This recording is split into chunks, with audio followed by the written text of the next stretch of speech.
Recently, Twitter, Facebook, and other tech giants such as Google and Apple have been on an increasingly tight and stringent approach when it comes to the censorship of free speech and not allowing certain voices on their platforms. And this is nothing new, but after the recent protest in DC, they have used this as a reason to kick many people off of their platforms. Now, in response to this, many of the free speech alternatives to Twitter or Facebook are also facing pressure to enact these same stringent policies.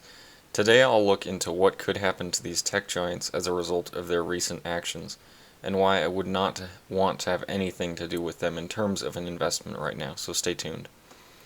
Hi everybody, welcome back to The Contrarian. For those of you who are new here, my name's Logan, and I really like to talk about overall success in investing as well as going against crowd thinking mentality in order to beat the markets over the long term. So if you like these kinds of topics, just consider subscribing.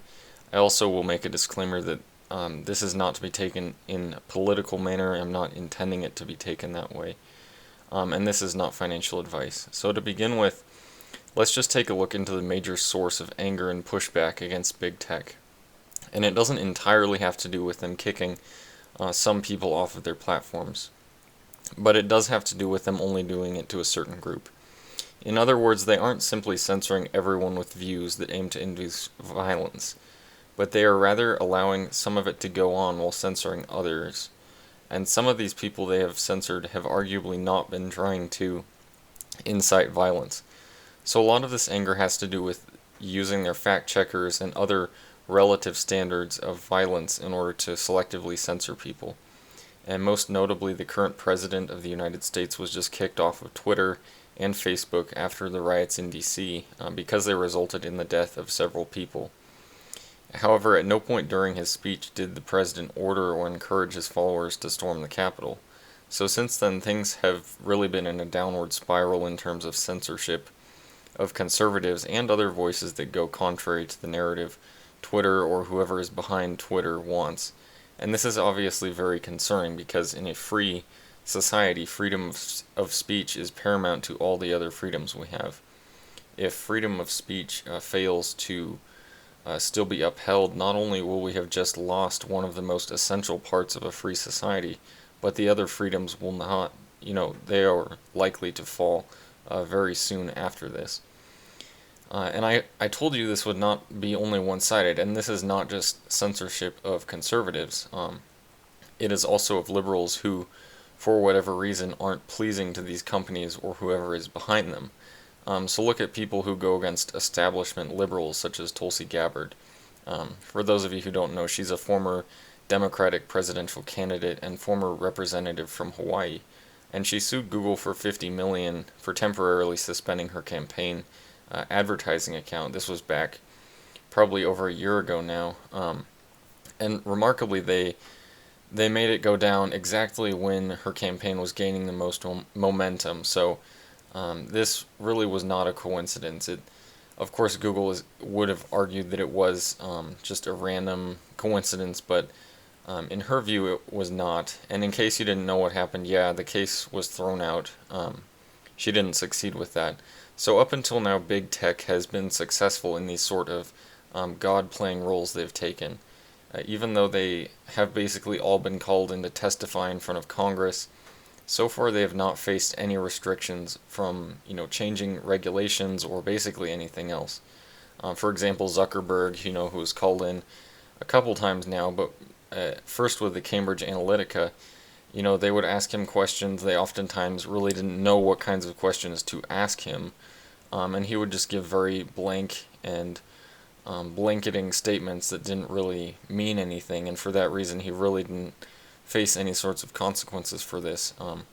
But however, in my opinion, this is finally taking a turn for the worse for these tech giants, and I really would not want to be investing in them right now. Again, this isn't to be taken as advice, but I'll give you a few reasons why. First, the biggest reason for their eventual downfall is simply just the consumer growing tired of seeing all of these disclaimers and warning labels and fact-checking labels, on these different tweets or whatever that they're seeing. And I know this has definitely made me ponder canceling my accounts and switching over to other accounts, and in some cases I have. And now that there are alternatives to these that are rapidly gaining traction, such as Parler or MeWe, this really, in my mind, spells doom for the user base of these tech giants. And it is, they depend completely on how many users they have on their platforms. It's just simply how successful they are, is just how many users they have.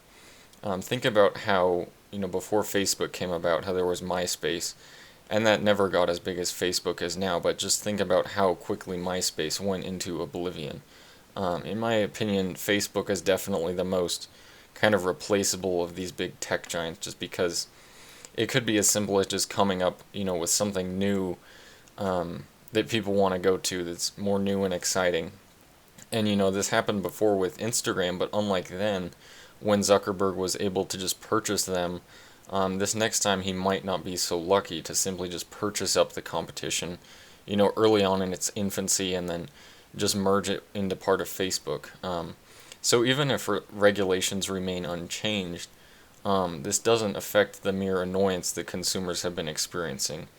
Even if I personally disagree with something, I still find it extremely annoying to see some fact checker statement underneath of it. I feel as if my own judgment is being attempted to be swayed or something like that. So nobody really likes that. It's kind of I doubt that I'm sure there's some people who, find some sense of pride in seeing this fact-checked statement, but I really don't like it overall.